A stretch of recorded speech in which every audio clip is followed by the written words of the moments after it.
Number one అంటారు. అసలైన number one Guru Kashi university. అందరికీ నమస్కారం. Welcome back to IT media. మన ఆయుర్వేదం ప్రోగ్రామ్కి అందరికీ స్వాగతం. అయితే నరాల బలహీనత గురించి ఎంత మాట్లాడుకున్నా చాలా తక్కువ అని చెప్పుకోవచ్చు. ఎన్ని వీడియోస్ చేస్తున్నా ఇంకా కామెంట్స్ వస్తున్నాయంటే ఎంతమంది అసలు నరాల బలహీనతని ఫేస్ చేస్తున్నారో మనం తెలుసుకోవచ్చు. అసలు ఈ నరాల బలహీనత ఎందుకు వస్తుంది? మనం చిన్నప్పుడు చూసినట్లయితే మన అమ్మమ్మో తాతయ్యో వాళ్ళు నడవడానికి కాస్త మనల్ని సపోర్ట్ తీసుకోవడం, లేకపోతే ఒక అడుగులు వేయలేకపోవడం, ఏదైనా ఇచ్చిన వాళ్ళు పట్టుకొని హోల్డ్ చేయలేకపోవడం ఇలాంటివి జరిగాయి. బట్ ఇప్పుడు చిన్నపిల్లల్లో కూడా ఈ నరాల బలహీనత వస్తుంది. ఓపిక లేకపోవడం, ఏ పని చెప్పినా నేను చేయలేని చెప్పడం, బద్ధకంగా అనిపిస్తుందనో లేకపోతే నా వల్ల కాదు, నాకు చాలా అసలు నీరసంగా ఉందని చెప్తూ ఉంటారు. ఈ ఇష్యూస్ చిన్నవాళ్ళల్లో కూడా ఎందుకు వస్తున్నాయి? ఇవి రాకుండా ఉండాలి అంటే మనం ఎలాంటి జాగ్రత్తలు తీసుకోవాలి ఈరోజు తెలుసుకుందాం. ప్రస్తుతం అంతా ఉన్నారు న్యాచురోపతిక్ డాక్టర్ షాగుప్తా గారు. నమస్తే మ్యామ్, ఎలా ఉన్నారు మ్యామ్? ఎప్పుడో 60స్లో రావాల్సినవి ఎర్లీ 30స్లో 20 ఏజ్ వాళ్ళలో చిన్న పిల్లల్లో కూడా చూస్తుంటాం. అరే చూస్తూనే వాడు పడిపోతూ ఉంటాడు, ఎందుకురా ఏవిచ్చినా అట్లా పడేస్తూ ఉంటావు, నీకు హోల్డ్ చేయడానికి అవ్వట్లేదా, పట్టుకోవడానికి అవ్వట్లేదా అని అంటూ ఉంటారు.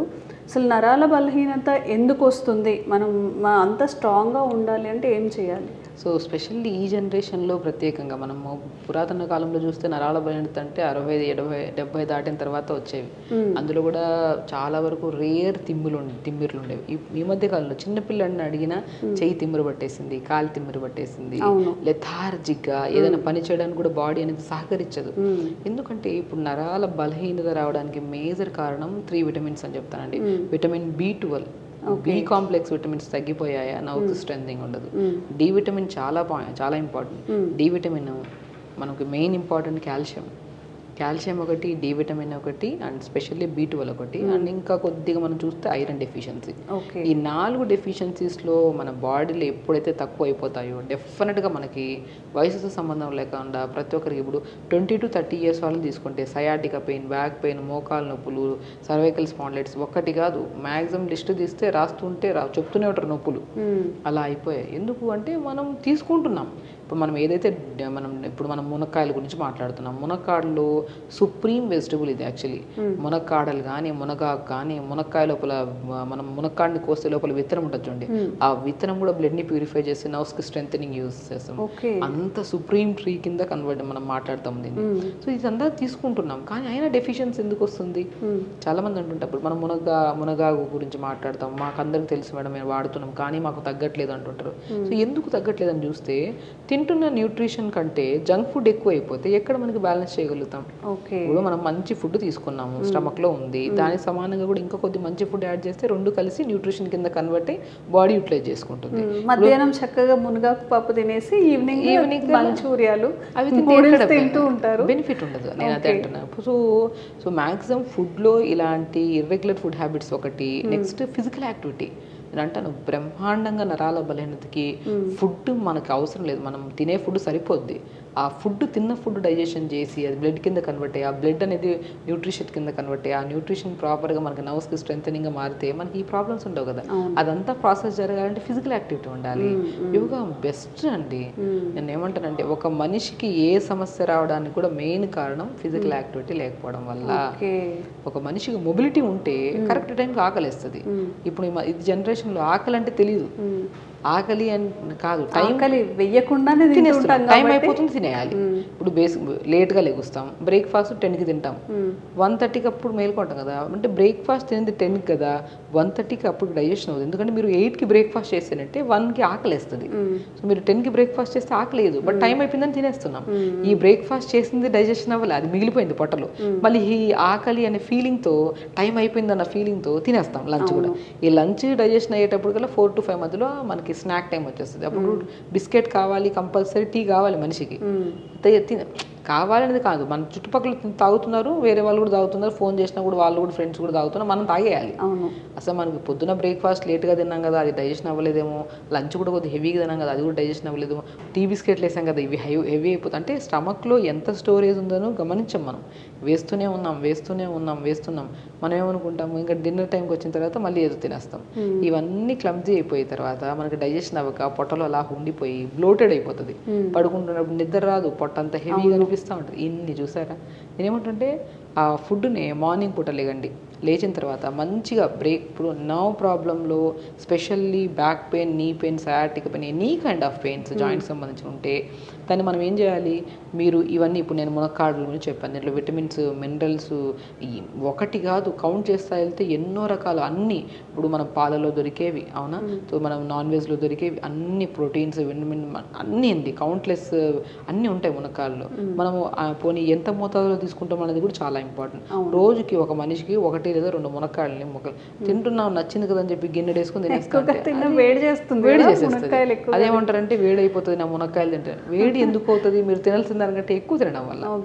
సో ఒక మోతాదులో పెట్టుకోండి. ఇప్పుడు ఒక మ్యాక్సిమం లంచ్లో ఎంత తింటామంటే ఒక 7 ముక్కల చిన్న చిన్న ముక్కల్లాగా మనకు కూరలా చేసుకుంటాం, స్టీమ్ పెట్టుకొని జస్ట్ కొద్దిగా పెప్పర్ పౌడర్, లైట్ సాల్ట్, కొద్దిగా సన్ఫ్లవర్ సీడ్స్ పౌడర్ చేసుకుని ఎంత టేస్టీగా ఉంటుంది.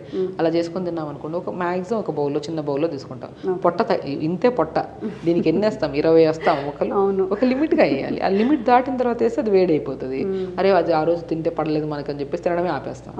సో అలా కాదు, మనము ఈరోజు మునక్కాయలు తిన్నామా, ఓ రోజు పాలకూర తిన్నామా, ఓ రోజు మెంతి కూర తిన్నామా, ఓ రోజు సొరకాయ తిన్నామా, ఓ రోజు బీరకాయ, ఓ రోజు కాగా, అన్నిట్లో ఉంటాయి విటమిన్స్. కానీ ఎంత మోతాదులో తింటున్నాం అనేది చాలా ఇంపార్టెంట్.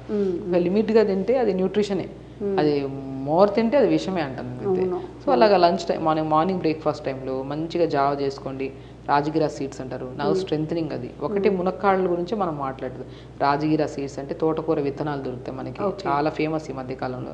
రాజగిరా సీడ్స్ ఒక్కొక్క ఏరియాలో ఒక్కొక్క పేరును పెడతారు. తోటకూర విత్తనాలు, మన తెలుగులో అయితే తోటకూర విత్తనాలు అంటారు. అవి చిన్న చిన్నగా ఉంటాయి, అవి పెనం మీద వేసి ఇలా వేపితే పాప్కార్న్ లాగా ఊడిస్తాయి, పేలాగా. దాన్ని లడ్డూలాగా కూడా చేసుకొని తింటుంటారు. బట్ నేనేమంటే దాన్ని బ్రేక్ఫాస్ట్ రూపంలో తీసుకోండి మార్నింగ్ టైమ్స్. కొద్దిగా జొన్న పిండి, రాగి పిండి, రాజగిరా పిండి మూడింటిని కలిపేసుకొని మార్నింగ్ దాంట్లో దోశలాగా చేసుకోండి. కొద్దిగా మినపప్పు పౌడర్ కలిపేసుకుంటే దోశ అయిపోతుంది. ఒకరోజు ఇడ్లీ బ్యాటర్లో కలుపుకోండి పౌడర్ని కొంచెం, ఇంకొద్దిగా ఇంకా హై న్యూట్రిషన్ ఇవ్వాలంటే కొన్ని పంకిన్ సీడ్స్, పూల్ మకానా కూడా అద్భుతంగా పనిచేస్తారు నరాల బలహీనతకి. పూల్ మకానా అంటే తామర గింజలు. నేను 4-5 ఆప్షన్స్ చెప్తున్నాను, ఎందుకంటే మీకు ఏది ఈజీగా అవైలబుల్గా ఉంటుందో అది తెప్పించుకుంటారనేసి.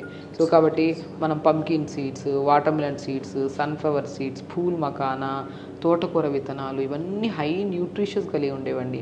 మనకి ఈజీగా కూడా దొరుకుతాయి. మనకి ఎక్కడ దొరకనంత అని కాదు, ఎక్కడైనా సరే దొరుకుతాయి. ఒక దొరకని పక్షాన మనం మ్యాక్సిమం రాగి పిండితో దొరుకుతుందా, జొన్న పిండి దొరుకుతుందా, సజ్జ పిండి దొరుకుతుందా, బార్లీ కూడా దొరుకుతాయి. వీటన్నిటిని కాంబినేషన్ చేసుకోండి. మీకు దొరికేవి తెచ్చుకొని, ఒకవేళ మనం మార్నింగ్ బ్రేక్ఫాస్ట్లో ఏమన్నాను, రాగి, జొన్న, సజ్జ, బార్లీ, రాజగిరా సీడ్స్ అన్నిటిని కలుపుకొని జావ తీసుకోమని. ఇందులో 5 మాట్లాడుకున్నామా, దాంట్లో 2 దొరుకుతాయి. రెండింటిని కలిపేసుకోండి. దొరకవని చెప్పేసి సంవత్సరాలు వెయిట్ చేసేవాళ్ళు, దొరికిన దాంట్లో తీసుకోండి. దొరికినప్పుడు మళ్ళీ చూద్దాం. సీడ్స్ కొన్ని యాడ్ చేసుకోండి, తెల్ల నువ్వులు కొద్దిగా, కొన్ని క్యారెట్ చాప్ చేసేసుకొని ఒక సూప్ మంచిగా మార్నింగ్ జావ. మధ్యాహ్నం పూట మంచిగా కర్రీలో మునక్కాడలు తీసుకోండి. సూప్లో చాలా అద్భుతంగా పనిచేస్తుంది. ఈవినింగ్ టైమ్స్లో మనం డైలీ మునక్కాడలు కూరలాగా కాకుండా ఈవినింగ్ 2-3 మునక్కాయ ముక్కలు, హాఫ్ క్యారెట్, హాఫ్ బీట్రూట్, 4 సొరకాయ ముక్కలు, కొద్ది కొత్తిమీర, పుదీనా, ఒక ప్లైట్ పచ్చిమిర్చి చేసేసి, ఒక గ్లాస్ నీళ్ళు వేసి కుక్కర్ పెట్టేసేయండి. ఒక విజిల్ తగిన దింపితే స్మాష్ చేసేసి తీసుకొని సూప్ చేసుకోండి. లైట్గా లెమన్ కలుపుకొని ఎంత అద్భుతంగా ఉంటుందంటే, మనకి క్రేవింగ్స్ ఉంటాయి చూడండి, ఒకటి చూసిన అక్కడ లడ్డు ఏదో సంథింగ్ తినాలి ఆ క్రేవింగ్స్ ని కూడా కంట్రోల్ చేస్తుంది ఈ సూప్. టమ్మీ ఫుల్ గా ఉన్నప్పుడు ఇంకో ఏదో తినాలని అనిపించదు, అది హెవీనెస్ ని కంట్రోల్ చేస్తుంది. ఫస్ట్ పాయింట్ ఆ క్రేవింగ్స్ ని కంట్రోల్. ఎందుకంటే జ్యూస్ అనేది మనకి లిక్విడ్ ఫామ్ కదా, మోర్ న్యూట్రిషన్. అది ఉందనుకోండి మనకి ఏది తినాలి అది తినాలనే క్రేవింగ్స్ రావు. సో అది సూప్స్ చేసుకోవచ్చు. మనం మ్యాక్సిమం ఆ మునక్కాయల లోపల గుజ్జుని అంత లైట్గా ఉడకబెట్టి ఆ గుజ్జు అంతా తీసేసి చపాతీ పిండిలో కలుపుకొని చపాతీ చేసుకోవచ్చు.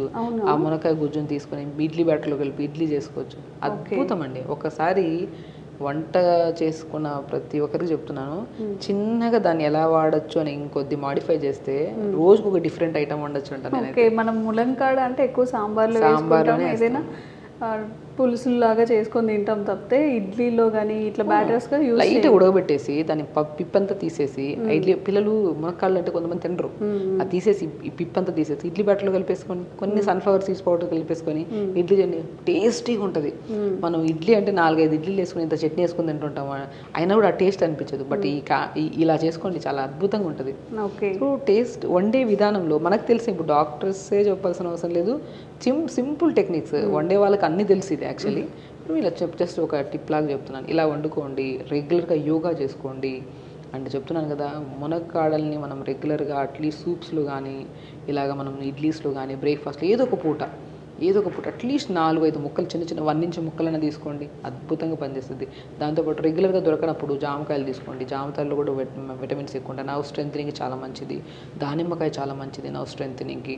సో ఇన్ని రకాలు మాట్లాడుకున్నప్పుడు అట్లీస్ట్ మనం రెగ్యులర్గా ఒకరోజు చేసి ఆపేయకుండా ప్రతిరోజు అలా చేసుకుంటూ ఉంటే ఒక్కొక్క రోజు ఒకటి యాడ్ చేసుకోండి. ఓకే. సో ఆ బెనిఫిట్ కూడా మనకి తొందరగా దొరుకుతుంది.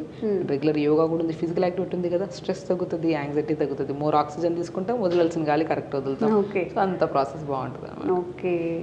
సో మ్యామ్ చెప్పినట్టుగా కొంతమంది డాక్టర్స్తో మాట్లాడేటప్పుడు నాకు అసలు భయం వేస్తుంది, మనం జంక్ ఫుడ్ అనేది స్లో పాయిజనస్గా మన బాడీ అంతా డ్యామేజ్ చేస్తుందా అని చెప్పి.